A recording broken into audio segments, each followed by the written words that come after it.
What's up, everybody? This is the Luxury Health Podcast and your host, Carlos.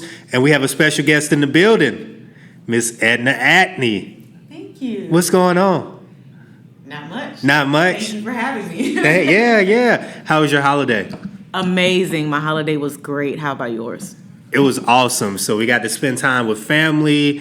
I have a 3-month-old kid, so this was his first Thanksgiving. Wow. It was awesome. I had family over, friends over from Tennessee, from around the state. It was just awesome. So a lot of positive energy, a lot of laughter, a lot of good food, of course, a lot of good food, positive energy. So we just had an amazing time. Amazing time. I love it. So I reached out to Edna a few weeks ago because I was looking for therapists to come on the show and talk about therapy. And it turns out that Edna is a certified yoga teacher as well. So I actually should have had my wife in this on this episode because she's a certified yoga teacher as well, and she would have loved to meet you and talk to you. So maybe we can do some connection or networking afterwards. All right.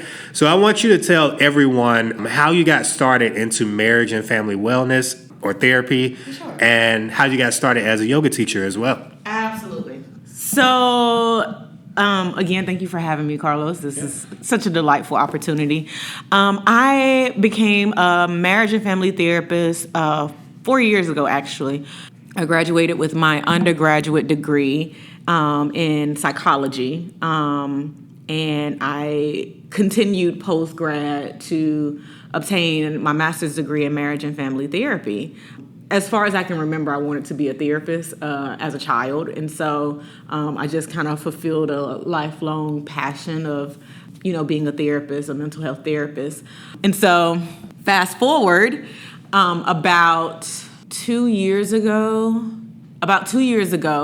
my amazing mentor and supervisor, Dr. Tequila Hill, who is also a licensed therapist in the states of Georgia and Florida, she encouraged me to practice yoga as a way of combating my chronic pain condition. And so I began practicing yoga for my own physical wellness, found how impactful it was for not just my physical wellness, but my mental health. My body just changed dramatically. And from that experience, about 1.5 years ago, I decided to journey down the path of becoming a yoga teacher to share what I discovered, to share my passion for yoga with my clients. And so here we are 1 year or so later, and I'm teaching therapeutic yoga to my clients. Nice. So you do, when you treat your clients, you use traditional practices and then also yoga practices as well. Absolutely. How have you seen people react to both of those practices together? Have you noticed that old traditional ways, tend to work better for certain demographics or certain type of people, or does yoga typically work best for everyone? So that's a good question. When I began practicing, I found that yoga has the ability to benefit anyone. I mean, we all have anxiety. We all experience stressors in some form. And yoga has the ability to reduce stressors and kind of combat the physical and mental symptoms that we have that accompany anxiety and depression and things like that. And so what I found is that from a yogic therapy perspective, the individuals who benefit from yoga therapy are individuals who want to experience therapy in a different way. They may have found that traditional talk therapy may have been great, don't get me wrong, but they may have found that there's a need for something beyond just talk therapy. And so really connecting with the body, really grounding down and centering and finding your balance kind of helps bring together that connection between the body and the mind. And then, of course, because I'm a holistic therapist, I kind of bring in that spiritual aspect as well, so it kind of integrates all three together. But in saying all of that, the individuals who benefit from yogic therapy are those individuals who want to experience therapy from a holistic standpoint, from a non-traditional standpoint. And so there are individuals who, again, genuinely love talk therapy, and I'm here for that, but there are also some individuals who need a deeper connection. Yogic therapy also has a very huge presence in trauma-informed treatment. Trauma-informed treatment. And so those are the individuals who suffer from like PTSD, individuals who have significant reoccurring traumatic episodes can benefit from yogic therapy. Nice. And we actually the last episode that we just did last week, we had a trauma therapist in here, and we talked about trauma therapy and a lot of the triggers for trauma therapy, and different ways people cope with trauma, unhealthy ways people cope with trauma, and the resources out there available as well. So I'm glad you mentioned that, because that's a connection with last week's episode. Yes. So you talk about balance a lot. How do people know when they're unbalanced? Does that make sense? Yes. Like we're out here, we're living an everyday life, normal life, go to work, go to school, come home, maybe cook meals, play with the kids, maybe go for a run or watch TV, play the video games. Yes. How can a person recognize that their life is unbalanced, and maybe they should look at alternative things to do in their life, or switch up things in their life to do? So that is a very loaded question. It's a very heavy question. I'll try to answer it in a very condensed form. But balance is a give and take process, if you will. We begin to identify that we are unbalanced from many different areas. I'm sure that you can attest to this, being a father, a husband, an entrepreneur. When you begin to feel those physical symptoms, when you aren't thinking clearly, when you aren't making the best decisions for yourself or for others that are important in your life, we begin to recognize that you begin to recognize that you're out of balance from a internal perspective. I like to talk about our chakras. Are you familiar with chakras? I am. Okay. So I am. I know about them because my wife, like I said, she's big into yoga, and I hear the word. Yes. I don't know probably as much as I should know, but I've definitely heard of chakras in the body. Then you know enough. So I use chakras a lot when I'm speaking about balance, particularly because it helps to describe, to put a meaning to balance. So when we talk about chakras, we talk about being balanced in different ways. So each chakra balances you out in a different aspect of your life. And so even speaking, for example, about the root chakra is your grounding chakra. It is the chakra that keeps you in the present, mindfully in the moment, And if your root chakra is out of balance, or if you're out of balance in that way, then that means you're not making the right decisions. You are, you're not thinking clearly for yourself. You may not be exercising. You may not be eating healthily. You may not, be engaging in appropriate social situations when you're out of alignment in specific ways. So I know I talk a lot, but going back to balance, you can find yourself becoming unbalanced in a number of different ways. Experiencing traumatic events can lead to becoming mentally unbalanced, and physically sometimes if you tend to not take care of yourself when you become unbalanced. And again, going back to physical health, you become physically unbalanced if you aren't taking care of yourself. So it's a whole cycle, but balance can come from a number of different areas. Yeah. So let me ask you, how big or how much of a role does meditation play in your practices when you treat clients? Meditation is huge.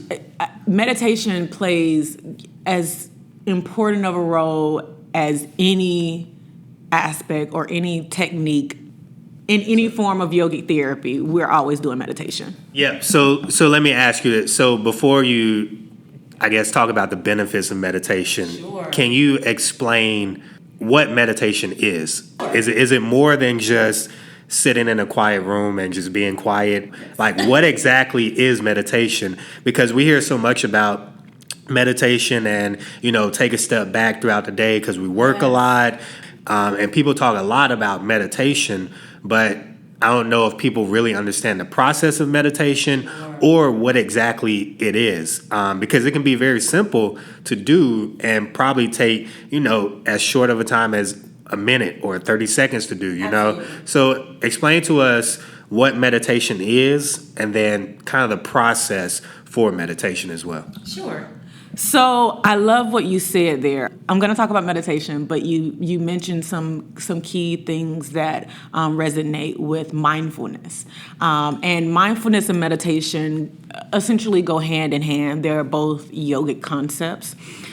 Starting with meditation. Meditation is the act of grounding yourself in the moment and connecting yourself with your physical aspect and your higher self. It's taking some time to decompress, if you will, or taking some time to collect yourself, in my layman's terms. And going back to what you said earlier, meditation can happen in a minute. It's not one of... I get a lot of clients who say, I can't meditate, Edna. I can't sit still for that long. I can't control my brain for that long. And I love to tell my clients that is not meditation. I mean, it is, and I appreciate that you want to be so mindfully grounded, but meditation starts with just sitting still. That meditation can be as simple as giving yourself a moment to just breathe. That's it. We're not controlling anything.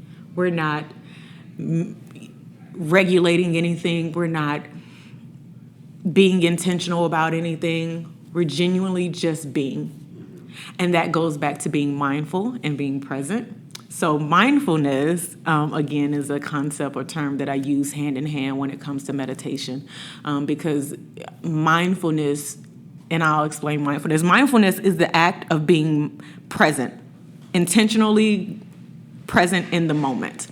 And so when we talk about meditation, we have to insert mindfulness, because the intentional piece of meditation, or the important piece of meditation, is being mindful. The act of being intentional, being aware, being present, being connected to our body. And so, again, meditation starts with just a moment, and then it progresses to eventually being able to, clear your mind, clear your thoughts. But for all of your listeners and to my clients, it does not start with, this empty mind. It doesn't start with, being able to sit for an hour. Yeah. So I'm glad you said that, because when we see it like in movies or TV shows, you have people sitting, in a sauna for 20 minutes, 30 minutes, or sitting in a closed room for 30 minutes, So I always wondered, what is the actual process of meditation? Because I always hear about how much it can help people just relax throughout the day, how much it can relieve stress, clear your mind. But whenever I try to do it, honestly, for like 5 minutes, but my mind just wanders everywhere. Meditation can be done as intentional as driving your car, as intentional as placing your hand on the steering wheel and being intentional about where your hands are placed on the steering wheel, being intentional about, what lane you're in traffic, because I have to talk about this. One of my biggest pet peeves is Atlanta traffic. I am not a driver. I hate it. I will avoid it at all costs. And so I spend a lot of time in meditation when I'm driving, which may be just being, again, intentional about my route, being intentional about what I'm listening to, being intentional about what I'm thinking about in the moment while I'm driving, instead of paying attention to the car in front of me that keeps braking, I'm going to pay attention to, the cherries in my car, the cherry air freshener in my car smells good, just really grounding myself in where I am in the moment and being intentional about that. So I heard you mention you're intentional about the things that you listen to, the things that you see. So me and you had a conversation before we started the podcast. Yeah. I mentioned that I'm about to go see the Queen and Slim movie. Yes. So shout out to everybody going to see Queen and Slim. But you mentioned to me that, watching television, watching TV, that's something that you stay away from. And then you're intentional about what you listen to on the radio, what kind of music you listen to, what kind of talk radio you listen to. How much of a role does the content that we consume every day, because we're getting content every day. You turn on your phone, you go to Twitter, you go to Instagram, you go to Facebook. It's content always. I mean, even this podcast right here is content that I'm putting out to people. How much of a role does content that we consume every day play a role in the balance that we have and getting us off balance or even getting us balanced? How much of a role does content play in that? Content is everything. It is genuinely, I wouldn't say it's everything. It plays a huge role in mindfulness. It plays a huge role in being intentional. It plays a huge role in genuinely who we are. Again, going back to what you said, when you are consuming content, you are, number one, separating yourself from your self-identity because you're not spending time with yourself. How could I know who Edna is if I'm so fixated on my Instagram feed? And so being intentional about the content that you consume is a huge factor in the stress levels that individuals have, depression levels, anxiety levels, because we become so fixated on the lifestyles that we see or things that we desire or, an expectation that we may have that we're not meeting. And then, of course, when it comes to social media, particularly talking Instagram, everything's so picture perfect. And so individuals, myself included, can experience having a hard or difficult time remaining present if we're so fixated on the future or the past and not being mindful about where we are currently or present or in the present. So I'm glad you mentioned that because we actually had an in-depth conversation last week about, we're living in an era, and it started probably when smartphones came out, where you need an instant fix. It's an instant need. The comparison era of I want to get what they have on Instagram. Is it reality? And we talked about the effects it can have on the body and the mind and how we move throughout the day. And don't get me wrong, I think social media has a role in today's society, especially for networking, running a business, or just getting people to be social. Because a lot of people could be standoffish nowadays with all of the devices that we have, headphones and all the music and all the content that they're reading on the phones, that they're not necessarily having conversations with each other, is more over social media and over the internet. Right. So I think social media has a place in today's society.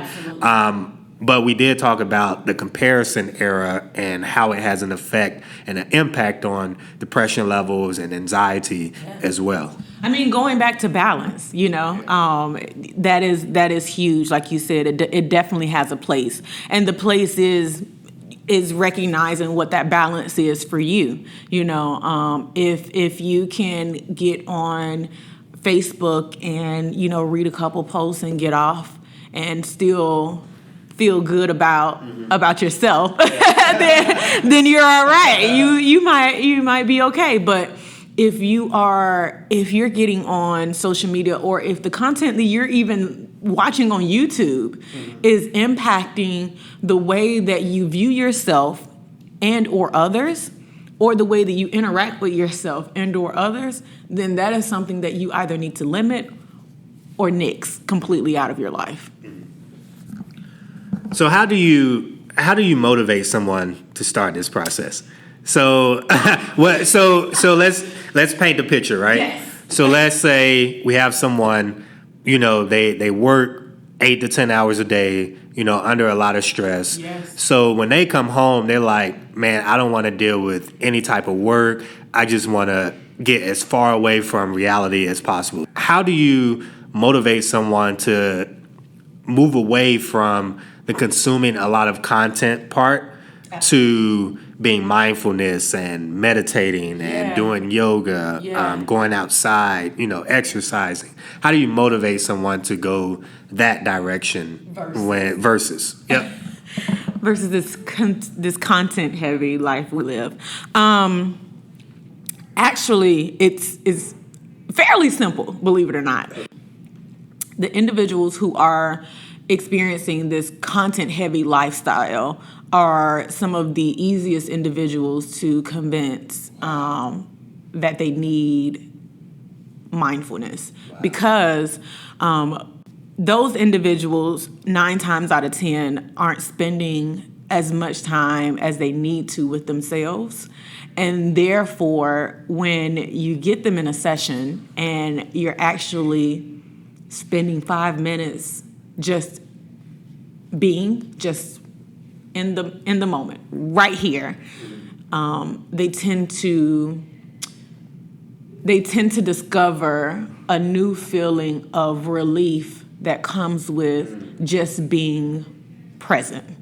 And so the encouragement even in that space is, I'm not asking you to give up your 10 hours of Instagram. I'm asking you to give me 5 minutes of time just alone by yourself with Edna, And like I said, those individuals are oftentimes individuals who recognize and identify that they already want or desire to have a deeper connection with themselves. And so it's the easy transition or easy connection to make, bringing somebody into the awareness of themselves. Is there ever an age that's too early to start this process? No, not at all. I appreciate that you said that. My yoga studio actually teaches children yoga, kids yoga, as young as like 5. Like we can get kids to come in and strike a pose, or it's fun. It's a very it becomes almost like it's a connection, between a parent and a child to even practice yoga together. And so we find that kids are even more willing to practice yoga than adults, because of course you get adults that, I can't do yoga. I'm not flexible. You don't have to be flexible. That's not a requirement for yoga. And kids, no holds bar, and so we want to start early in instilling these important concepts, these important traits, these important habits in your children, ensuring that they're mindful, that they're present, that they are, they have great habits, healthy habits early, so that when they are, like you said, going back to transitioning out of your home, they've already had a lifestyle that is conducive to this rapidly changing world. Nice. So can you tell my listeners about different resources available, maybe over the internet, that they can read about, maybe books that they can read about just balance or being mindful? different apps that they can use, or even, I don't know if you do a lot of speaking engagements, maybe somewhere that they can go hear you speak or come to your studio. Just mention a couple of resources. They can be free resources and paid resources, but just an area that people can get more information about this topic. Absolutely. So a couple different resources that I particularly encourage people to utilize, especially in this technologically advanced life that we have, are apps. I have a couple apps that I particularly love, Headspace being one of them. I love Headspace because it starts out with just as much meditation as you can give yourself. So if you can only give yourself a minute, then Headspace has 1 minute meditations, Another good app is called Calm. Calm is a great app that has meditation inspired sounds. They use a lot of sound bowls, frequency wave music, and things like that to help you ground and center yourself. I tend to follow a few pages from Instagram that are particularly geared towards mindfulness. I think one of the pages being Mindful Moments. Another good resource is yogatherapy.health is another great page online that you can follow that has different resources around integrating yoga with your mental health. And so there are a number of different resources out here today that particularly are geared towards encouraging that mind, body, spirit connection. So let the listeners know also where they can find you as well. Yes, me. So you can find me. I am on Instagram. I have a couple different Instagram pages. I am the assistant director of Indigo Gypsy Yoga Studio here in Marietta, Georgia, which is off of Windy Hill and Powers Ferry. And so Indigo Gypsy Yoga on Instagram. You can also find me at eabney_MFT on Instagram as well. And yeah, that's it. Awesome. So you guys heard it here. This was an awesome episode talking about yoga, talking about therapy, and just trying to be mindful about whatever you focus on the everyday life, because this is a busy life. We understand all of us have to work long hours throughout the day. We have large families, or if you don't have a family, you have friends that you connect with, and people are trying to pull you every direction, which is fine. I mean, that's life. But sometimes we have to find the balance. Sometimes we have to find the balance and really understand ourselves and be mindful about ourselves. As always, I love to leave something from Nipsey Hussle at the end of this show, because he always said the marathon continues. It does not stop by any means. So whatever we're doing in life, let's elevate. Let's take it to the next level. This is a way that we're taking our health to the next level by really understanding all things that impact our health. That's the reason why I started this podcast, to focus on all things that impact our health. We understand that food impacts our health. We understand that exercise impacts our health, and we hear that every day, which is important, and we need to keep telling people that. But there are other things that impact our health, such as the content that we consume, our finances, meditation, being able to network with people, relationships. So that's the reason why I created this podcast, so we can have special guests who have expertise in these topics, because I don't. I know about juicing and creating smoothies and drinking tea, but I don't have expertise in meditation. And then it's also helping myself as well, so that I can learn and try to elevate and take it to the next level as well. So whatever you're doing, like I said, take it to the next level and elevate to the next level. And this was the 4th episode of the podcast, Luxury Health Podcast. So make sure you all stay tuned. Make sure you subscribe to the Luxury Health Podcast on Apple Podcasts, Google Podcasts, and YouTube also. All right. So until next time, peace.